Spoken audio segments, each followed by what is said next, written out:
জোরে বলেন না সুবহানাল্লাহ। কেন বললাম এই কথা? এটা সেহাসিদের যে 6 কিতাব, তার মধ্যে একখান কিতাব আছে আবু দাউদ 3 নম্বর বা 4 নম্বর অবস্থান, আর এক কিতাব তিরমিজি 4 বা 5 নম্বরে অবস্থান। এই 2 কিতাব সম্পর্কে মুহাদ্দিসিনে কেরাম বলেন, মান কানা ফি বাইতিহি কিতাবু আবি দাউদ ফাকান্নামা ফিহি নাবিয়্যুন ইয়াতাকাল্লাম। যার ঘরে আবু দাউদ শরীফ থাকে, যেন সেই ঘরে নবীজি উপস্থিত থেকে কথা বলতেছেন। আচ্ছা, তাহলে বুখারী শরীফের অবস্থা কি হবে? বুখারী শরীফ কিতাবটা কেমন? এক মুহাদ্দিস, তার নাম হলো আবু যায়েদ মারওয়াজি। আবার কথা কোন দিকে চলে গেল, ওই হাদিসটা শুনে উপরে, এটা আগে বলে নেই। আবু যায়েদ মারওয়াজি রহমতুল্লাহ আলাই, ওনার অভ্যাস ছিল উনি মুয়াত্তা মালিক পড়তেন। আরে ইমাম মালিকের কিতাব মুয়াত্তা, সাংঘাতিক কিতাব। মালিক কত বড় ইমাম, ওনার কথা কি বলবো, থাক, চরমনায় পিসাব আসবেন তো, ওনার সময় বেশি নষ্ট করা যাবে না, 2-4 মিনিটের মধ্যে শেষ করতেছি। আবু যায়েদ মারওয়াজি উনি মুয়াত্তা মালিক পড়তেন। তো মুয়াত্তা মালিক চমৎকার কিতাব, সব আমার দিকে তাকাইন, কেমন কিতাব? ইমাম মালিক আর নবীজির মাঝখানে 2 সিঁড়ি পাইলেই নবীজি। মালিক আন নাফে আন ইবনে ওমর আর রাসূলুল্লাহ সাল্লাল্লাহু আলাইহি সাল্লাম, মালিক আন সালেম আন ইবনে ওমর আর রাসূলুল্লাহ সাল্লাল্লাহু আলাইহি সাল্লাম। সবাই বলেন সাল্লাল্লাহু আলাইহি সাল্লাম, ভালো করে সবাই বলেন সাল্লাল্লাহু আলাইহি সাল্লাম। बीमारे मुहम्मद को दवा दो न दुआ दो,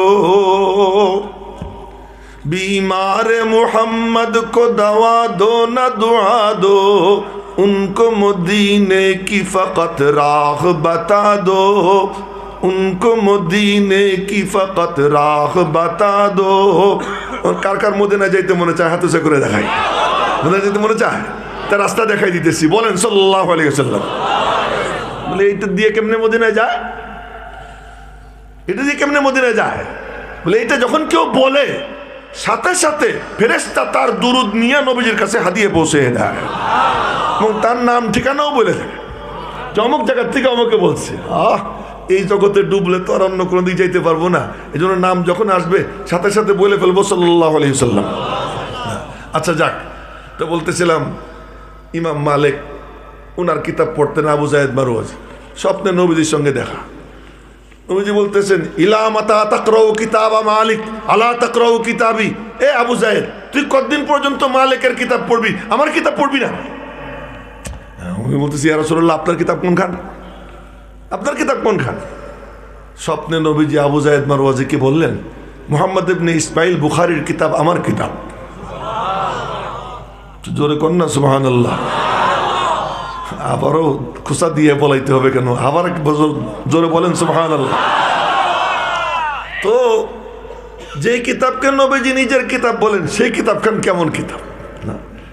তো ওই কিতাব নিয়ে যখন এখানে আসবে, আবু দাউদ শরীফ যদি কোনো ঘরে থাকে, তিরমিজি শরীফ যদি কোনো ঘরে থাকে, সেখানে নবীজি থাইকে কথা বলেন। এখানে যখন বুখারী শরীফ আসবে, তখন যেন নবীজি এই মঞ্চে থাইকে নিজে কথা বলবেন। এজন্য এক মাহফিলে গেছিলাম কিছুদিন, এই কোথায় মনে পড়তেছে না, বলে কি প্রধান অতিথি অমুক, বিশেষ অতিথি অমুক। তখন আমি বললাম সব মিশা কথা কইছে। আমি আর কি যখন বয়ান শুরু করলাম, আমি এতক্ষণ যা বলছে সব মিশা কথা কইছে। আজকের প্রধান অতিথি জনাবে মুহাম্মদুর রাসূলুল্লাহ সাল্লাল্লাহু আলাইহি ওয়াসাল্লাম। কারণ তার হাদিসের যখন এখানে আসবে, ইমাম বুখারী স্বপ্নে দেখেন যে নবীজির বদন মুবারকে মাছি ভনভন করতেছে, আর উনি পাখা দিয়ে তালাশ করে করে বাতাস দিয়ে দিয়া ওই মাছি তাড়াইতেছে। উস্তাদের কাছে বললেন ইসহাক ইবনে রাহওয়াই যে উস্তাদ জি এমন স্বপ্ন দেখলাম। উস্তাদ বললেন আরে তোর সোনালী কপাল, আল্লাহ পাক তোর দ্বারা হাদিসের আবর্জনা পরিষ্কার করে বিশুদ্ধতম হাদিস জড়ো করবার তৌফিক দিয়ে দেবে। এই যে তার মানে হাদিস মানে নবীজি, হাদিস মানে নবীজি। আরো পিছনে গেলে বলা যায় যে কোরআন নবীজির সিনায় ঢুকছে, আর ঢুকার পরে ওই কোরআন নবীজি হজম করছেন, গিলে গিলে খাইছেন, খাওয়ার পরে নিজে একটা কোরআন বনছেন, হাঁটা দিছেন তাও কোরআন, বসছেন তাও কোরআন, শুইছেন তাও কোরআন, মুস্কি হাসি দিছেন তাও কোরআন, কান্না করছেন তাও কোরআন, ধমক দিছেন তাও কোরআন, যা করছেন নবীজি সবকিছু কোরআন। আর এইটা রেকর্ড করার জন্য আল্লাহ পাক বাহিরে সাহাবা একরামকে রাখছেন, ভিতরে নবীজির বিবিদেরকে রাখছেন। ভিতরে গেলে বিবিরা রেকর্ড করতেন, আর বাইরে থাকলে সাহাবা একরাম রেকর্ড করতেন। এটা হলো কেমন সচিত্র প্রতিবেদক, ক্যামেরাম্যান তারা থাইকা নবীজিরে কি করতেন, রেকর্ড করতেন। ওই রেকর্ডটা পেশ করছেন, এর নামই হলো হাদিস। কোরআন হয়ে ঢুকছে, হাদিস হয়ে কি হয়েছে, বের হয়েছে। খায়ের, তো সেই কিতাব এখানে দর্শ হবে, নূরানি এক পরিবেশ আসতেছে সামনে, দেখবেন এখনো নূরে ভরা। তা আমি যে হাদিস বলতেছিলাম বুখারী শরীফের হাদিসটা বলে ফেলাই যে আমি মাহফিলে বক্তা হইতে পেরে বেশি খুশি না আলেম ওলামা আর তলেবে এলেমদেরকে দেখতে পেরে বেশি খুশি। এইটার জন্য ঘটনা বলতেছিলাম যে খাইবারের যুদ্ধ চলতেছে কিন্তু বিজয় হয় না। তো নবীজি একদিন রাত্রে বললেন, লাউতিয়ান্নার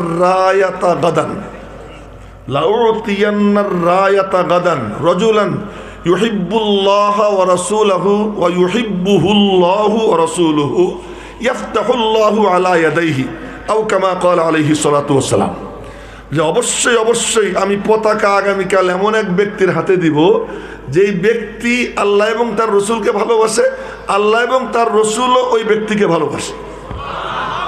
দুই তরফা ভালোবাসা, আল্লাহ তার হাতে বিজয় দান করবে। সকালবেলা ফজরের নামাজ পড়ে ফততাওয়ালান নাস সবাই খালি এমন করতেছে, আমার এনে ডাক দেয়।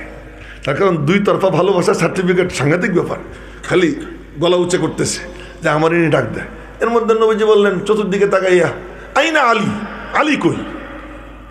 ইয়া রাসূলুল্লাহ ফি আইনিহি রামাত, তার চোখ উঠছে, চোখ দিয়ে পানি ঝরে, চোখের অসুখ। নবীজি বললেন ধরে নিয়ে এসো। আলীরে ধরে আছে, নবীজি লালা মুবারক দিয়ে দিছেন, চোখে ভালো হয়ে গেছে। পতাকা আলীর হাতে দিলেন। হযরত আলী রাদিয়াল্লাহু তাআলা আনহু এরপরে যুদ্ধ শুরু করলেন। মুরাহাবের সাথে দেখা, মুরাহাব বলে কাদ আলিমাত খাইবারু আন্নি মুরাহাব শাকিস সালাহি বাতালুন মুজাররাব। হযরত আলী রাদিয়াল্লাহু তাআলা আনহু বললেন, আমারে চিনিসনি কুত্তে, আমি কে? কানাল্লাযী সাম্মাতনি উম্মি হায়দারা কালাইসি গাবাতিন কারিহিল মানজারা উফিস সাআ বিসসাই কাইলাস সান্দারা। এরপরে যখন মারা শুরু করলেন, ফাকানা কা আমসি জাহেব, যারা আরবি সাহিত্য জানে তারা বুঝে ফেলাইছে, ফাকানা কা আমসি জাহেব, মনে হয় যেন চলে যাওয়া গতকাল, ওটা শেষ হয়ে গেছে। এরপরে যুদ্ধে জয়লাভ হয়েছে। ঠিক যুদ্ধে জয়ের যশন চলতেছে, আর এমন সময় হযরত জাফর ইবনে আবি তালিব রাদিয়াল্লাহু তাআলা আনহু সিরিয়া থেকে আসছেন। নবীজি উঠে গিয়া হযরত জাফরের জড়াই ধইরা বলতেছেন, এ মিয়ারা, জানো খাইবার যুদ্ধ জয় করে আমি বেশি খুশি না জাফরে পাইয়ে বেশি খুশি? আমি বুঝতে পারতেছি না।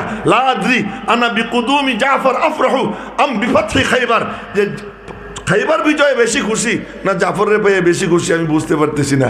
ঠিক আমিও আজকে বলতেছি যে এই মাহফিলে বক্তা হইতে পারে আমি বেশি খুশি না আলেমুল আজমদের মিলন মেলায় উপস্থিত থাকতে পারে, তাদের চেহারা দেখতে পারে বেশি খুশি? কোনটা দিয়ে বেশি খুশি বুঝতে পারতেছি না। এই জন্য এই কথাটা বললাম আর কি। এই হাদিস মনে পড়ে গেল, শুনে এলাম। আমার অবস্থা এরকম।